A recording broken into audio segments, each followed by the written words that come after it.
Hello every one. ഈ കിടക്കണ ഈ മുതലുണ്ടല്ലോ, അതെന്ന് വെച്ചാൽ രണ്ട് പേരുള്ള ഒരു പൂച്ചയാട്ടോ. ഈ പൂച്ചയുടെ ചരിത്രം ഞാൻ പറയാം. നമ്മുടെ വീട്ടിലും അതുപോലെ തന്നെ നമ്മുടെ രണ്ട് വീട് അപ്പുറമുള്ള ഒരു വീട്ടിലാണ് ഇവള് പോവാറ്. കാരണം ഇവള് ഭയങ്കര അത്രയും കോൺഷ്യസ് ആയിട്ടുള്ള ഒരു പൂച്ചയാണ്. അപ്പം നമ്മുടെ വീട്ടിൽ വരുമ്പോൾ ഇവളുടെ പേര് ഡൂഡി എന്നായിരിക്കും. അതുപോലെ ആ വീട്ടിൽ പോകുമ്പോൾ അവർ ഇവളെ മിട്ടു എന്നാണ് വിളിക്കുക. അങ്ങനെ രണ്ട് പേരുള്ള ഒരു പൂച്ചയാണ് എൻ്റെ പൂച്ച.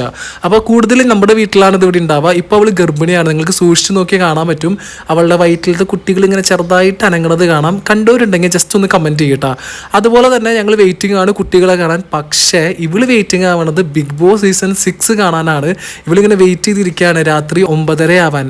കാരണം 9:30 അവൾ ബിഗ് ബോസ് സ്റ്റാർട്ട് ചെയ്യുക. അപ്പോൾ അതിന് വേണ്ടിയിട്ട് അവളിങ്ങനെ റെഡിയായി ഫുഡൊക്കെ കഴിച്ച് മുഖമൊക്കെ മിനുക്കി നേരെ 9:30 ആയപ്പോൾ ആ ഫസ്റ്റ് തൊട്ട് അവൾ ഇരുന്ന് കാണുന്നതായിരിക്കും ബിഗ് ബോസ്. അപ്പോൾ ഇങ്ങനത്തെ വല്ല പൂച്ചയോ പട്ടിയോ മറ്റു മൃഗങ്ങളോ നിങ്ങൾക്കുണ്ടെങ്കിൽ ജസ്റ്റ് ഒന്ന് കമൻറ്റ് ചെയ്യുക. നല്ല രസമല്ല ഇവരൊക്കെ ഇങ്ങനെ കണ്ടിരിക്കാൻ. അപ്പോൾ അത്ര തന്നെ. വീഡിയോ ഇഷ്ടപ്പെട്ട ലൈക്ക് ചെയ്യണേ. Thank you and by.